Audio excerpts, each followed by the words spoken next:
modern man's humanistic thought has come down in many, many forms until at a certain point of history, now I would put it in the early 1960s, people heard this same message coming at them from absolutely every side. Whether they read the book of philosophy, or they went into the art museum, or they listened to music, or they read a modern novel, or they went to the philosophic cinema, it was always the same.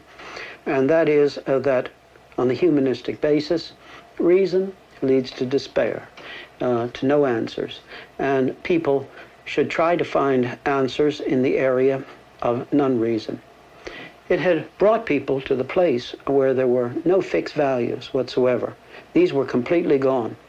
And the great majority of people had come to the place where they had only two horrendous values, absolutely horrible values: personal peace and affluence. Now, because I'm going to use these terms over and over again in this episode, let me define them carefully, and I'd urge you, please listen with care. As I use the term personal peace, I mean I want to be left alone. And I don't care what happens to the man across the street or across the world. I want my own lifestyle to be undisturbed, regardless of what it will mean even to my own children and grandchildren. Now that's what I mean by personal peace. Affluence means things, things, things, always more things, and success seen as an abundance of things.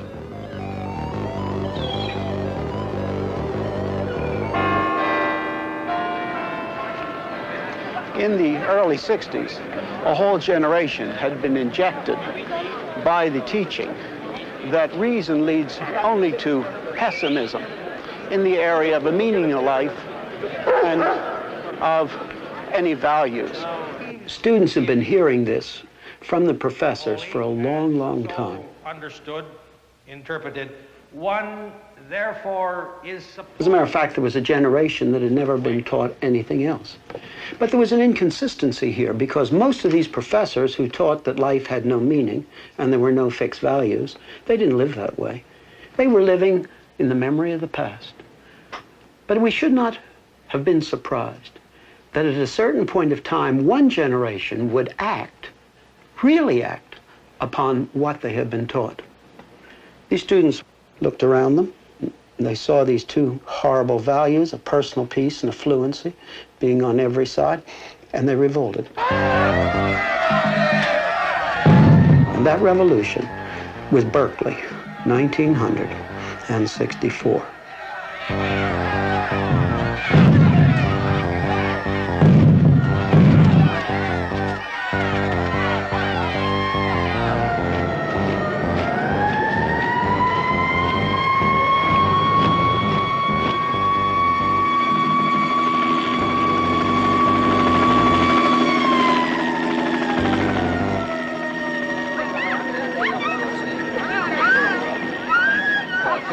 Looking back into that which is now past history, we don't understand where we are today unless we take a moment to understand the flow through Berkeley of 1964. They really wanted to escape the two values of personal peace and affluency. And they did it in two different ways. First of all came the drug scene, the hippie scene.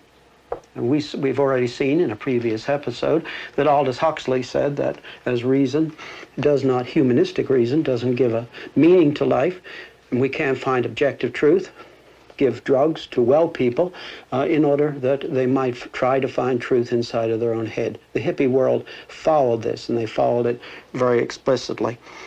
It was an ideology to them. Let's not make any mistake. Back in those days, it was really an ideology. They really believed in it. They really believed that if you could just take and put drugs into the drinking water, LSD, into the drinking water of the reservoirs of the cities of the world, and you had enough people turned on, that civilization's problems would be solved. They believed it with all their heart. Getting high with the help of your friends. It's a very powerful message.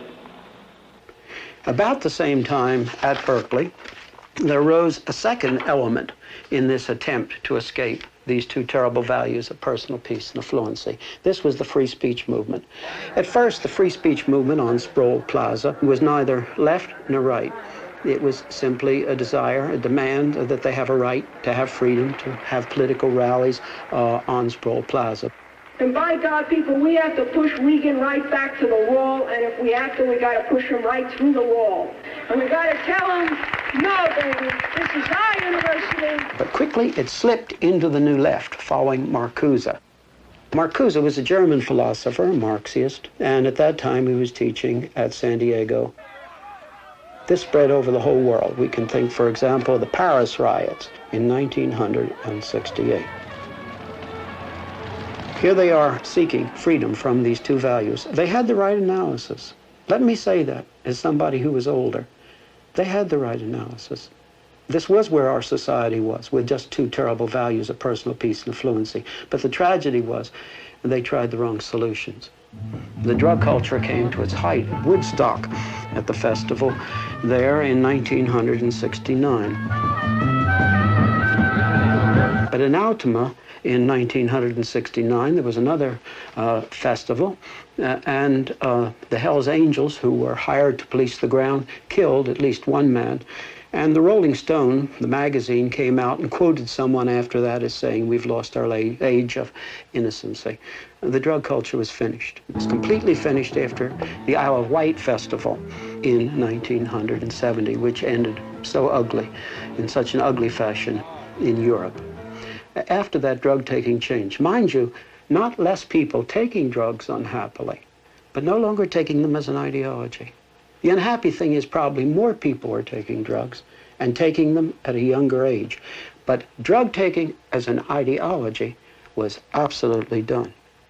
The New Left went the same way, gradually ground down. It brought forth naturally violence. Violence in the United States, violence in Europe. And the idealistic young people really didn't like the violence that it just reasonably and naturally brought forth.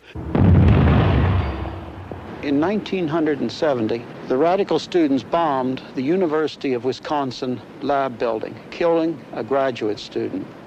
Bombs continue to be planted in the United States, and a small, hard core of radicals continues to exist. But the violence of the New Left, climaxing in the bombing of this laboratory building, made most young people in the United States no longer see the New Left as a hope. So here the students were, and they had tried to escape these two awful values of personal peace and fluency, and now their two hopes, the New Left and the drug thing, was gone. What were they left with? And they were left with apathy. Apathy. Many, many people were so glad when the universities quieted down at that time. And in one way, it's good. It did quiet down. But I could have wept, and I did weep as I met these young people after this. All they had left was apathy. And they had tried to escape their parents' poor values, or society's poor values, and they'd gone around in a circle and come back and ended 1 inch lower. And now apathy ruled with them, and what was left? The two values of personal peace and affluency now ruled supreme. Now, turning away from the United States, a dominant, strong minority in Europe, and a majority of students, for example, let's say in South America and other parts of the world, they turned to a new leap into the area of non-reason. And that is, they committed themselves to the Marxist, Leninist, or the Maoist line. Why is this a new kind of leap into the area of non-reason, as utopian in a bad sense as the old drug leap? Well, I'll tell you why. It's simply because everywhere where Marxian Leninism has come to power, it has always meant oppression. Always. And these young people just close their eyes to that. They close their eyes to the fact that oppression is a part of the communistic system. Бережность, и я бы сказал, та нежность. No one has pointed this out more to us than Solzhenitsyn in his emphasis, as he's brought it into the Western world in his writings and lecturings. And he has said that 15 million inmates of the prison camps existed at one time in Soviet Russia. He has said that from the communist revolution in Russia until only 1959, 66 million people died for political reason. So everywhere one looks in the communist world, it always brings forth internal oppression. But we must never forget it also brings forth external oppression. We could think of various things, but the thing which quickly comes to our mind is Hungary and Czechoslovakia.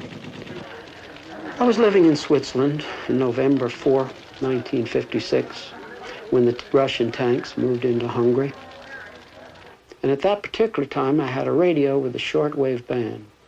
All day long, I listened to the Hungarian students speaking in English, sometimes broken English, sometimes good English, hoping the external world would listen.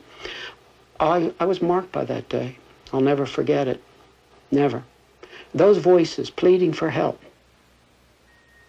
The newspapers, right after that, carried a picture of a beautiful, open-faced, lovely girl called Elon Troth. The picture was a picture of Elon Troth on trial for her life because of her part in trying to stand against the external oppression that Marxist-Leninism naturally brings with it. She was hanged on July 1957. Marxist-Leninism is a leap. It's a leap for another reason, or even a more basic one than the one I've given. Its foundation, its philosophy, is materialism. Now, all through this series, we've shown that humanism, man beginning from himself, cannot generate any real values or meaning or any real dignity to man.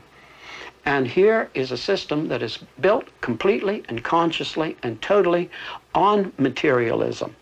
There is no place for the dignity of man in the materialistic system. So-called communism with a human face that some of the thinkers in communist-controlled countries have pled for, and some outside of communist-controlled countries have also pled for. It isn't possible. It just isn't possible on the basis of materialism. And yet, strangely enough, the young people and older ones in non-communist countries are caught by the idealistic Marxist-Leninism. And it was my conviction after examining the different trends in parties and so forth that the Communist Party most held to those ideals. And the reason is that there's so much talk of dignity. Dignity of man, be treated better. In order to solve those problems and in order to give life a meaningful and purposeful life to young people. Where does this come from on a materialistic base? It doesn't. Do you want to know what it is? I'll tell you. And there's only one way to understand idealistic utopian Marxism, and that is that it's a Christian heresy. And in struggling against and condemning that which is wrong in the world, and Lord knows there's enough of what's wrong in the world. Idealistic utopian communism simply reaches over, takes these words, which could never be produced out of materialistic philosophy, brings them back, uses them, separated from the natural results of their own position, and in doing so, catches these who are caught by idealistic Marxist-Leninism. But when Marxist-Leninism comes to power, it's a different story. It's always oppression, and the will of the majority suddenly has no meaning. Not only does the dignity of the individual cease to exist, but the will of the majority has no meaning either. Now we must understand there are two streams of Leninism, Marxism. They must be kept separate, and we must see these two streams clearly. The first is the idealistic utopian stream. These usually young people, though sometimes older, who have leapt into the area of non-reason to accept Marxian-Leninism. That's one stream. The second stream is the hardcore Orthodox Communist Party members in various countries outside of the communist bloc. Now, we find that the danger is that people who have only the two values of personal peace and affluency, if they seem to be promised peace and affluency by communism, nobody knows what great majorities of these people will do. Nobody knows. More than that, we must see there's a danger in that these two streams of the idealistic Marxian-Leninism and the hardcore Marxian-Leninism Orthodox Party could flow together in a country at a given moment of history and create a situation that would be forever irreversible. And that is a very real danger. Подобного рода опасность стоит и перед Соединенными Штатами в целом. This type of danger is before the United States just as well. The United States has also its marks very much upon it, and no more so in any area than the area of the generation of arbitrary law. I want to talk about arbitrary law at some length, actually. Man demanded to be autonomous from God and God's revelation. And what this has resulted in is relativity not only in personal and public morals, but in law as law. The nature which men tried to build their law on, as we remember back in one of the previous episodes, just is not sufficient, for the simple reason that nature is both cruel and non-cruel, and as such you cannot build a stable system of law on nature. And what we're left with in the humanist flow today in the United States is purely variable sociological law. Now, by sociological, what I mean is law that is merely based on what some group decides is good for society at a given moment. The man who opened the door for this, perhaps more than anyone else, was Oliver Wendell Holmes. And he wrote in a letter, I'll quote him exactly, "The ultimate question is, what do the dominant forces of the community want? And do they want it hard enough to disregard whatever inhibitions stand in the way?" This was Oliver Wendell Holmes quite a few years ago. And really what it amounts to is purely variable law. Much modern law is not consistent with the law that has preceded it. And as a matter of fact, we must say that the Constitution of the United States today can be made to say almost anything on the basis of sociological variable law. Now, we must understand that a law today is not just variable law, but that the courts are actually making law. They're not only interpreting the law that the legislative has made, but they actually generate law.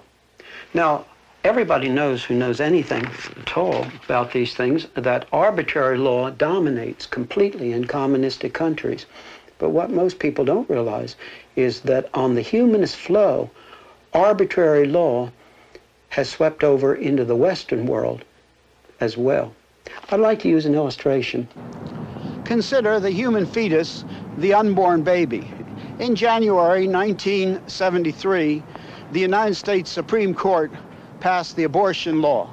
Professor Witherspoon of the University of Texas School of Law writes, "The court held that the unborn child is not a person within the meaning of the 14th Amendment, so as to strip all unborn children of all constitutional protection for their lives, liberty, and property." This ruling by the United States Supreme Court is a totally arbitrary absolute. First of all, it is arbitrary medically. This book was put out with the cooperation of many noted scientists in this field, including some from the United States. It was to inform the British public. It favors abortion. However, it says that the question as to when human life begins is an open question. It, abortion, can be carried out before the fetus becomes viable, although when that is in itself an arguable point. It further states that a biologist might say that human life started at the moment of fertilization when the sperm and the ovum merged. The arbitrariness medically of the Supreme Court decision is underlined by the fact that the destruction of the fetus is accepted in abortion. And yet questions are raised as to whether it is right to fertilize an ovum outside of the womb, that is in the laboratory, because then it would only live for a few days. This points up the problem that if such a fertilized ovum were successfully implanted in the womb, that it would have the full genetic potential for becoming a human being. What does this make the 5.5-month-old aborted baby to be? Because it too has the full genetic potential for becoming a human being. Justice White of the Supreme Court, in his dissent concerning the abortion law, said that it is an exercise of raw judicial power, an improvident and extravagant exercise of the power of judicial review. Upon this arbitrary ruling, medically and legally, the abortion laws of almost every state in the Union were set aside. Most people accepted this law, even though it was arbitrary medically and legally, because it was considered sociologically helpful. Why would they not accept laws curtailing human freedom if these were considered sociologically helpful? What we're left with is sociological law, and that is all. And nobody knows where it will end. By this Supreme Court ruling, the unborn child is considered not to be a person. In our own day, there's been a great outcry, and quite properly, that in the past, the black slave was viewed as a non-person. But now, by this arbitrary absolute brought in the humanist flow, millions of unborn children of every color of skin are declared by law to be non-persons.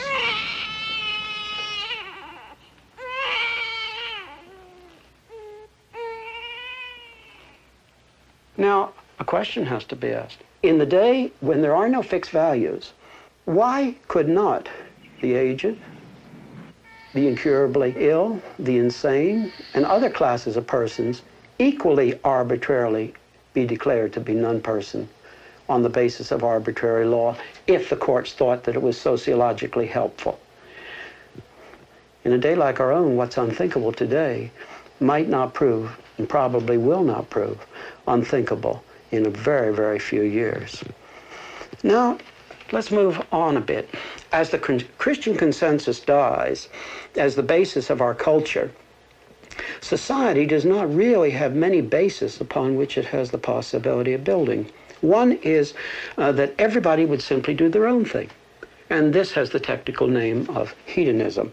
It means everybody would do what they want to do. But the simple fact is that it is not possible to build a society on everybody doing what they want to do. One could think of a single man living on a desert island. He can do anything he wants to do within the form of the universe.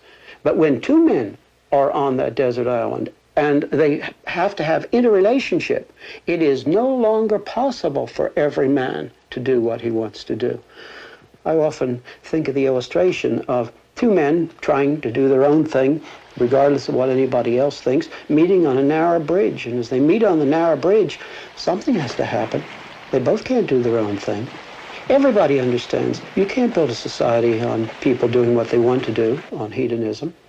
All right, then, hedonism is a theoretical basis for society after the Christian consensus is gone. But if it's not possible, what other possibilities are there? Well, there's the possibility of the total dominance of the 51% vote. Now remember, it was Christianity, the Reformation Christianity in the north of Europe, that brought forth the forms and the freedoms which we have, the 51% vote. But I'm talking about 51% vote after there is no absolute by which to judge the 51% vote. There was a time in the days when the Christian culture was more dominant, when the lone individual could stand up with the Bible in his hand and say, "You're wrong," even though the majority has voted the other way. But as the Christian consensus is gone, then there is no absolute by which to judge the 51%. And then this is a very, very different situation. I'll give you a sentence that I wish you'd memorize. If there is no absolute by which to judge society, society is absolute. The heart of the humanist thinking is making the individual man and then mankind the center of all things, his own measure, of making him autonomous. If we're going to live and escape death, not only death individually in the sense of the judgment of God, but death in our culture, in our political life, in our present life, we must turn from that humanist way of making man autonomous, and we must put the Creator at the center of all things. The greatest of all wickedness is putting any created thing in the place of the Creator. And when we turn from this, our feet are turned from the paths of death to the paths of life.